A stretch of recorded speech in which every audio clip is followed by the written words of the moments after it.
طالبان رجیم کے خلاف آپریشن غضب للحق کامیابی سے جاری۔ پاک افواج کے افغانستان میں کامیاب فضائی حملے۔ سیکیورٹی ذرائع کے مطابق 14 اور 15 مارچ کی درمیانی شب افغان طالبان اور فطرت الخوارج کے ٹھکانوں کو کامیابی سے نشانہ بنایا گیا۔ پاک افواج نے قندھار میں ٹیکنیکل سپورٹ انفراسٹرکچر اور اسلحہ ذخائر کو تباہ کیا۔ پاک افواج نے قندھار میں انتہائی اہم ٹیکنیکل ایکوپمنٹ سٹوریج ٹنل کو بھی تباہ کر دیا ہے۔ انفراسٹرکچر اور equipment storage tunnel Afghan Taliban اور دہشت گرد استعمال کرتے تھے۔ Kandahar air field oil site پر بھی حملوں کی ویڈیو جاری کر دی گئی۔ ویڈیو میں حملوں سے پہلے اور بعد کے مناظر واضح ہیں۔ سیکیورٹی ذرائع کا کہنا ہے کہ کارروائیاں اہداف کے حصول تک جاری رہیں گی۔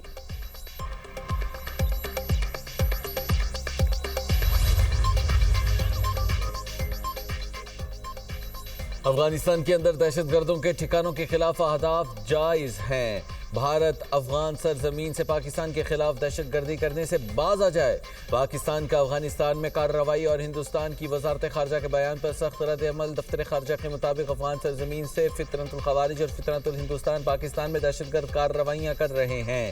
بھارتی وزارت خارجہ کا بیان مضحکہ خیز اور منافقانہ ہے۔ دہشت گردوں کی بھارت کی جانب سے سرپرستی اور معاونت سب پر عیاں ہے۔ شرمناک ریکارڈ کے ساتھ بھارت کو اس طرح کے بیانات کا کوئی حق نہیں۔ بھارت افغانستان سمیت خطے میں تخریب کاری ادا کر رہا ہے۔ پاکستان اپنے شہریوں کے تحفظ کے لیے پرعزم ہے۔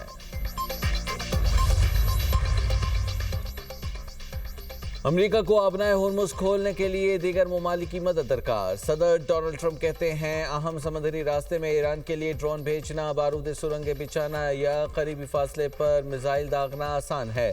امید ہے چین، فرانس، جاپان، جنوبی کوریا، برطانیہ اور دیگر متاثرہ ممالک اس علاقے میں اپنے جنگی جہاز بھیجیں گے۔ امریکہ آبنائے ہرمز کے ساحلی علاقوں پر شدید بمباری کرے گا، کسی نہ کسی طریقے سے سمندری راستے کو دوبارہ کھول کر رہیں گے۔ ایرانی وزیر خارجہ عباس عراقچی کہتے ہیں امریکہ کا سیکیورٹی نظام کمزور ہو گیا۔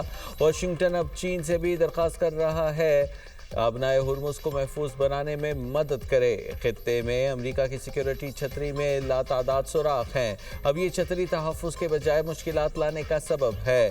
خطے کے ممالک امریکہ کو بے دخل کریں کیونکہ ان کے تحفظات صرف اسرائیل سے ہیں۔ ایران نے مشرق وسطی میں امریکی اڈوں کو نشانے پر لے لیا۔ کویت کے بین الاقوامی ہوائی اڈے کے ریڈار سسٹم پر ڈرون حملہ۔ کویت ایوی ایشن اتھارٹی کے مطابق ڈرون حملے میں کوئی زخمی نہیں ہوا۔ متحدہ عرب امارات میں فجیرہ بندرگاہ کو ڈرون کا ملبہ گرنے سے آگ لگ گئی، ایک شخص زخمی۔ حکام کے مطابق آگ بجھانے کی کوششیں جاری۔ فجیرہ کی بندرگاہ آبنائے ہرمز کے بالکل سامنے واقع ہے۔ عراقی شہر اربل میں ڈرون حملے کے بعد آئل ریفائنری میں آگ لگ گئی، آپریشن معطل کر دیا گیا۔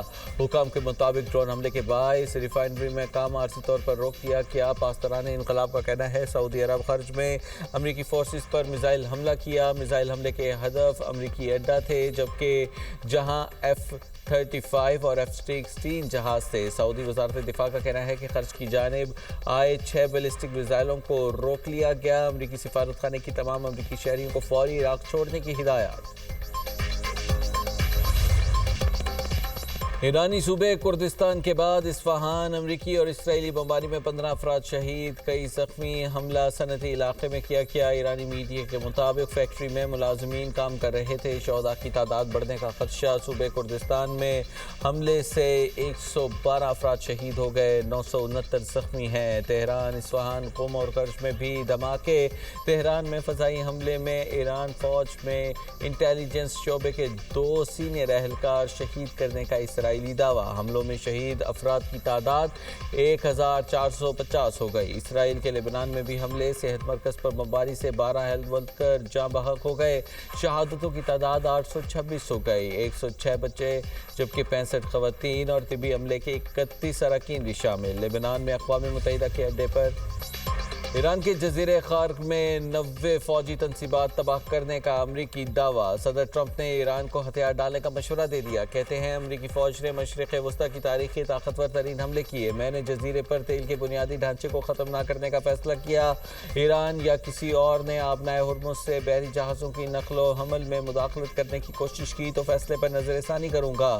ملک میں جو کچھ بچا ہے اسے بچانے کے لیے ایران ہتھیار ڈال دے۔ شکست کے بعد ایران معاہدہ کرنا چاہتا ہے لیکن لیکن ایرانی معاہدہ ایسا نہیں جسے میں قبول کروں۔ جزیرہ خارق پر حملے کے بعد ایران کی بڑی دھمکی، خطے میں موجود امریکی ٹھکانوں اور توانائی کمپنیوں کو نشانہ بنانے کا اعلان، یو اے ای کے رہائشیوں کو بندرگاہوں، ڈاکس اور فوجی تنصیبات سے دور رہنے کا مشورہ۔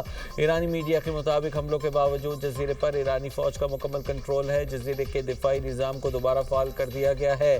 حملوں کے باوجود جزیرے کی تیل تنصیبات کو نقصان نہیں پہنچا۔ ایرانی خام تیل کی برآمدات کا 90% حصہ جزیرہ خارق پر گزرتا ہے۔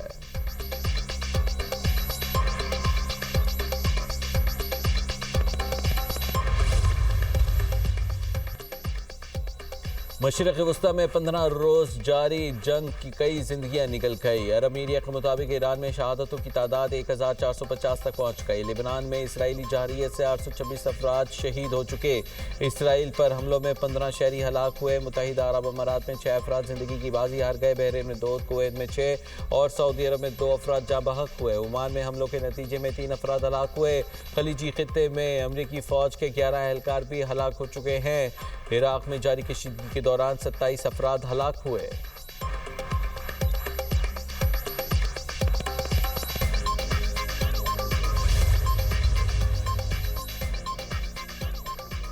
ایران امریکہ جنگ طویل عرصے تک جاری رہنے کا امکان۔ برطانوی خبر ایجنسی کا دعویٰ ہے کہ امریکی صدر ڈونلڈ ٹرمپ اور ایران دونوں کی جانب سے جنگ بندی مسترد کی گئی۔ ایران کا کہنا ہے کہ حملے رکنے سے پہلے بات چیت ممکن نہیں۔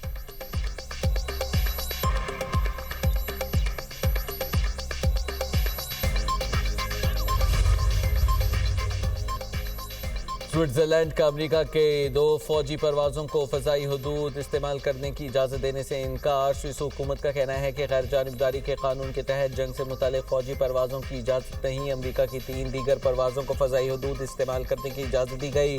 انسانی اور طبی امداد سے متعلق پروازوں کو اجازت دی جا سکتی ہے، زخمیوں کی منتقلی اور غیر جنگی پروازوں کی اجازت ہے۔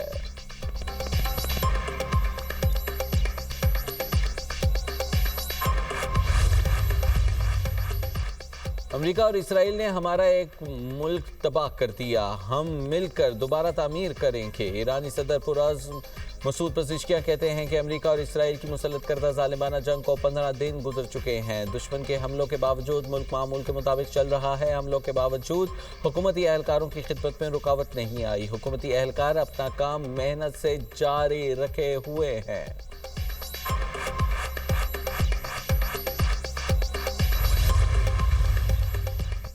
ایران پڑوسی ممالک کو نشانہ بنانے سے گریز کرے، حماس کا بڑا بیان۔ کہا ایران کو امریکی اور اسرائیلی جارحیت کا جواب میں کارروائی کا حق حاصل ہے۔ بین الاقوامی قوانین ایران کو جوابی کارروائی کی اجازت دیتے ہیں۔ ایرانی فوج سے اپیل ہے کہ خطے کی دیگر ممالک پر حملہ نہ کرے، علاقائی ممالک میں جارحیت روکنے کے لیے تعاون کرے۔ یمن کی مزاحمتی تحریک انصار اللہ بھی جنگ میں کودنے کے لیے تیار، مجاہدین کی انگلیاں ٹریگر پر ہیں۔ یمنی تحریک کے سینئر عہدیدار محمد البختي کہتے ہیں امریکی اور اسرائیلی جارحیت کے مقابلے میں ایران کے ساتھ کھڑے ہیں۔ جنگ میں یمن کی شرکت صرف وقت کی بات ہے اور جارح قوتوں کے خلاف کارروائی کے لیے تیار ہیں۔ یہ فیصلہ کن معرکہ ہے اور حق کی فتح ہوگی۔ صدر ڈونلڈ ٹرمپ کی بندوق امریکی وزیر دفاع کے کندھے پر۔ برطانوی میڈیا کا کہنا ہے امریکی صدر پیٹ ہیگسیت کو استعمال کر رہے ہیں۔ جنگ سے متعلق پیٹ ہیگسیت کا موقف انتہائی جارحانہ ہے۔ وہ دشمن کو کچل دینے اور طویل جنگ لڑنے کے دعوے کرتے ہیں۔ صدر ٹرمپ معتدل یا متضاد رویہ اختیار کرتے نظر آئے ہیں۔ مہنگی جنگ کے باعث وزیر دفاع شدید سیاسی دباؤ میں ہیں۔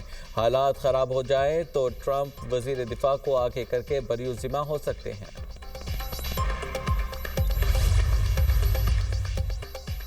بحر ہند میں ایرانی جہاز کی تباہی کا جواب دیں گے، ایرانی آرمی چیف کا اعلان۔ امیر حاتمی نے بیان میں کہا کہ ہمارے بحری جہاز کا عملہ فوجی مشق مکمل کر کے ایران واپس آ رہا تھا جب اسے نشانہ بنایا گیا۔ ملک کی سمندری سرحدوں کا دفاع مزید مضبوط کریں گے۔ امریکی حملے میں ایرانی بحریہ کے جدید جنگی جہاز کے 104 اہلکار شہید ہوئے تھے۔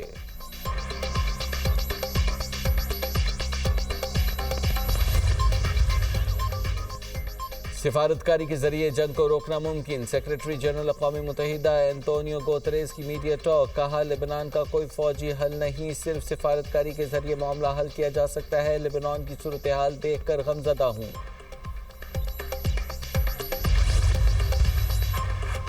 اسرائیل کے اندر سے ایران جنگ کے خلاف آوازیں بلند ہونے لگی۔ اسرائیلی دارالحکومت میں احتجاجی مظاہرین کا ایران پر بمباری روکنے کا مطالبہ۔ ایران پر بمباری بند کرو، جمہوریت لاشوں پر نہیں بن سکتی۔ مظاہرین کی نعرے بازی۔ حالیہ ہفتوں میں احتجاج کرنے پر صہیونی حکومت نے متعدد مظاہرین کو گرفتار کیا۔ عرب میڈیا کے مطابق اسرائیل کے اندر جنگ پر رائے تقسیم ہونے لگی ہے۔